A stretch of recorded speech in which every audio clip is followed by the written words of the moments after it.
उपस्थित मुद मंगलमय साधु समाज, धर्म प्रेमी सज्जन वृंद तथा माताओं एवं बहनों,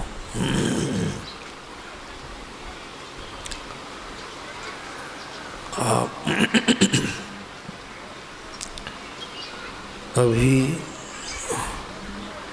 आप लोग सब कोई सत्संग स्थल में बैठे हैं। मैं अपने निवास स्थल में था। यहाँ भजन कीर्तन से सत्संग का कार्य आरंभ हुआ। यहाँ जो भजन कीर्तन आरंभ हुआ, जहाँ मैं था, एक भी भजन के शब्द को बढ़िया से सुन नहीं पाया। सुन लीजिए, इतनी गर्जना के साथ आवाज होती थी कि लगता था कि कान का चदरा फट जाएगा, इतना कोलाहल। सुन लीजिए, जितने बाबा लोगों का प्रवचन हुआ, कोई शब्द स्पष्ट हम सुन नहीं सके, सिर्फ भाव से पकड़े। अभी भी आपको विश्वास नहीं हो तो हम बोलते हैं, आप वहाँ जाके बैठिए दूर में, तो आपको कोई शब्द स्पष्ट मालूम नहीं पड़ेगा। ध्वनि प्रदूषण, समझे ना, इतना ध्वनि प्रदूषण है, गांव समाज के भी लोगों को भी यह शब्द सुनने में प्रिय मालूम नहीं पड़ता है। समझे ना, इस पर हम लोगों को ध्यान देना चाहिए। देखिए, अभी पंडाल में गर्मी लग रही है, पंखा चल रहा है, ये पर्दा जो टंगा हुआ सो किस लिए? ये पर्दा में देखते हवा टकराती है कि नहीं, हवा को रोकता है पर्दा। अब पर्दा नहीं रहता तो सबको हवा लगती, इधर से भी उधर से भी। कनात दिया जाता है शीत के बचाव के लिए। फैशन सजावट नहीं है, सत्संग सजावट नहीं है, सत्संग प्रतिष्ठा कमाने का विषय नहीं है, यह ज्ञान का विषय है। इसीलिए इन सारी बातों पर भी हम लोगों को ध्यान देना चाहिए। अभी हमारे श्रद्धेय सर्वेश्वरानंद बाबा ने जो कुछ कहा, यह उनकी महानता है। उनकी आवाज़ को भी हम ठीक ठीक नहीं सुन पाए। आप लोग सुने होंगे, हो सकता है दूर में है, समझे ना। इसलिए लाउड स्पीकर जो है उसमें विशेष इको का प्रयोग नहीं करना चाहिए, मना करना चाहिए लोगों को। बहुत मुंह सटा के गाने से वाइब्रेशन होता है। अभी जाइए तो कुछ शब्द आप नहीं सुन पाइए, और जिसमें वो हॉर्न है वहाँ देखिए लोगों को कितनी परेशानी। हम सब चीज़ का अध्ययन करते हैं, देखते हैं, समझे ना। इसीलिए इको को कम करो ना। हाँ, एक आप हॉर्न दे दिया, इसी में हॉर्न यहाँ सुनने के लिए तो साउंड बॉक्स है, तो हॉर्न को देखिए। अभी बोलते हैं ना, उधर से आवाज़ आती है, उल्टी आवाज़, बाधा होती है। बोलने के लिए हम बोल देंगे, लेकिन आप लोग ठीक ठीक नहीं सुन पाए तो कैसा होगा। इसलिए हॉर्न को कभी भी स्मो नहीं। श्री सद्गुरु महाराज की जय। श्री सद्गुरु। अब कैसी लगती है आवाज़? अभी जो आवाज़ निकल रही तो कैसी मालूम पड़ती है आप लोगों को? बढ़िया कि खराब? बढ़िया आवाज़ तो कहिए। इसी को हल्का हल्का साउंड को बढ़ा दीजिए, थोड़ा मिसिया भर। इसीलिए मैं कहा बस विशेष नहीं। और हॉर्न की आवाज़ उसको कम करो, हॉर्न की आवाज़ को कम करो। श्री सद्गुरु महाराज की। अब देखिए कितनी शांति हो गई।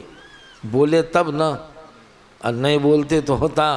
बोलने प्रवचन खूब हो गया, लेकिन लोग बुझवे नहीं किए, तो प्रवचन कौन काम का हो कहिए। तो इस तरह से हम लोग जितने हैं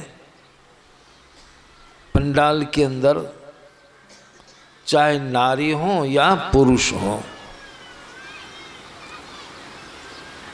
हम लोग सब कोई विचारे हृदय पर हथेली रख करके हम लोग क्या चाहते हैं। बराबर सुनते हैं ना, बाबा लोग पूछते हैं कि हम लोग क्या चाहते हैं। अब इधर उधर मत करो, अस्थिर से रहने में। श्री सद्गुरु हम लोग क्या चाहते हैं, सबको पूछते हैं, जवाब भी दे देते हैं। क्या चाहते हैं? सुख, सुख चाहते हैं। और सुख के लिए जब से होश संभालते हैं प्रयत्नशील भी रहते हैं। जीवन पर्यंत प्रयत्न करते करते करते ऐसा समय आता है कि शरीर अब कुछ करने लायक नहीं रह जाता है। चाहने पर भी आप कुछ प्रबंध नहीं कर सकते हैं, शरीर जीर्ण हो जाता है और समय आ जाता है मृत्यु का। मृत्यु का समय आ जाता है। बाबा कबीर की वाणी में आया है 60 बरस 70 की भीतर इंद्रियन शक्ति गई। इंद्रियों की सारी शक्ति छीन हो जाएगी।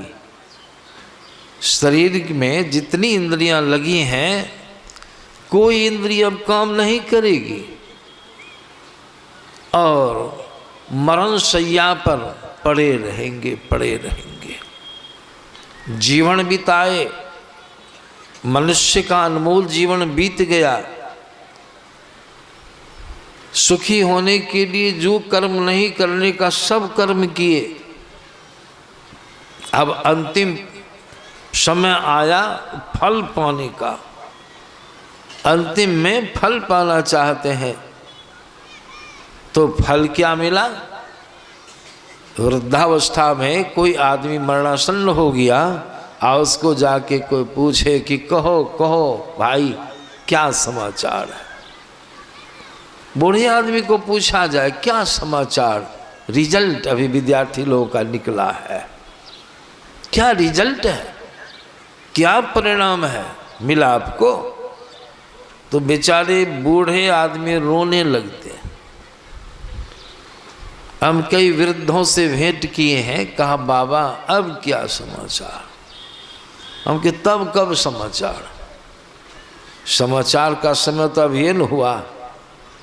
जीवन भर आपने खूब मेहनत किया, कर्म किया, कमाई धमाई, बाल बच्चों का जन्म दिया, लालन पालन किया, सभी प्रबंधों को आपने व्यवस्थित किया। अब व्यवस्थित हो गए तो अब ये न सुख का समय, अब ये न रिजल्ट होना चाहिए बढ़िया। तो कहते हैं अब क्या समाचार, सब समाचार गड़बड़ क्यों हो गया, क्या हुआ। मकई की फसल बोए हैं कृषक लोग, अभी से मेहनत आरंभ है। जोत कोड़, बीजारोपण, पानी पटवन, खाद पटवन, सब कुछ करते करते कमौनी निकौनी, और जब 6 मास बीत जाता है, करीब करीब मकई की फसल 6 मास में तैयार होती है, लगभग ये 4 मास 5 मास में शायद। जो कृषक फसल का अंतिम समय आया, उसकी कटनी हो गई, भुट्टा से दाना निकालने का काम संपन्न हो गया। अब ये न समाचार पूछने का समय आया, किसी गृहस्थ से पूछिए, कहिए फलना बाबू फसल तो बड़ी मेहनत से लगाए, क्या समाचार हुआ। हाँ बाबा क्या, बहुत सुंदर। क्या सुंदर? 5.5 मन का कट्ठा मगे उपजाए हैं। मन कितना प्रसन्न है, प्रफुल्लित है। फल पाने का समय आया तो फल मिल गया, मन प्रसन्न हो गया। यहाँ इतनी मेहनत किए, सब कुछ किए, सब प्रबंध किए, देह छोड़ के खटे, और अंतिम समय में अगर कोई आपसे पूछता है कहिए फलना बाबू क्या समाचार है, तो कहते अब समाचार, अब तो सब समाचार गड़बड़ हो। क्या हुआ? सुख नहीं मिला? क्या कहते हैं? नहीं नहीं, सुख नहीं मिला।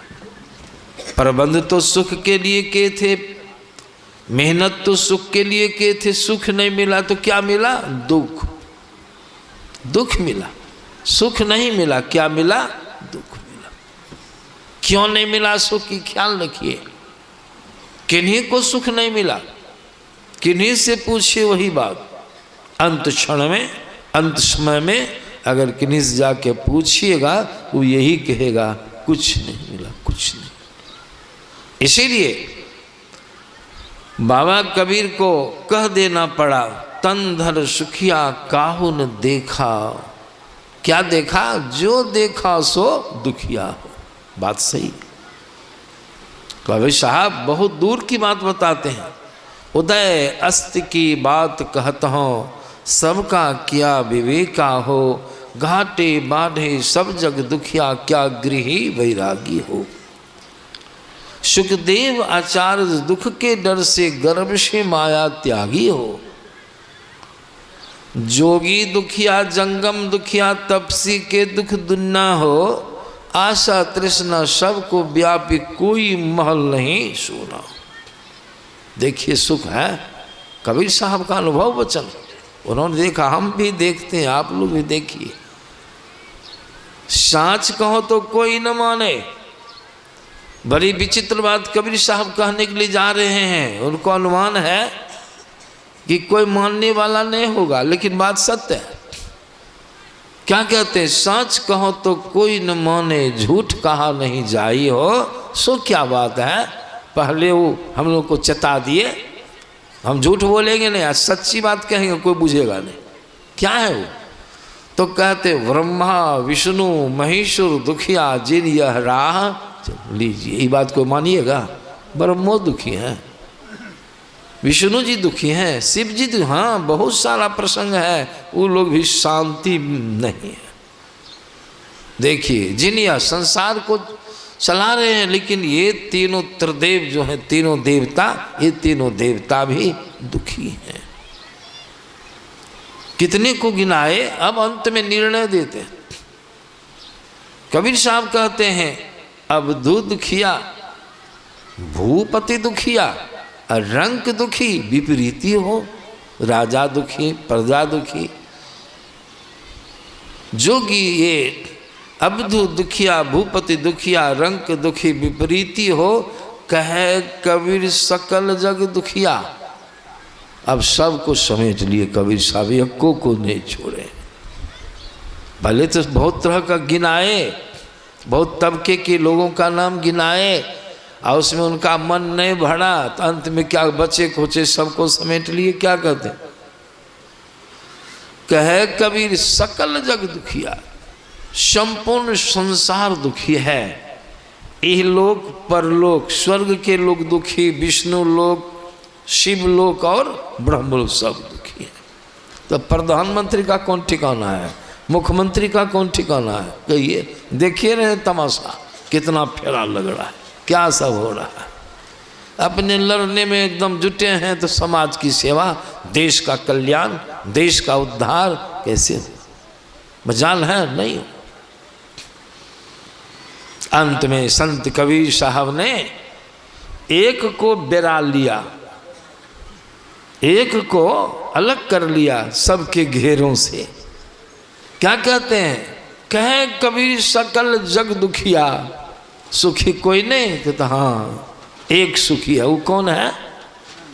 संत सुखी। कौन? मन जीती हो, जिन्होंने अपने मन को जीत लिया, सब इंद्रियों को अपने काबू में कर लिया, वह सुखी है।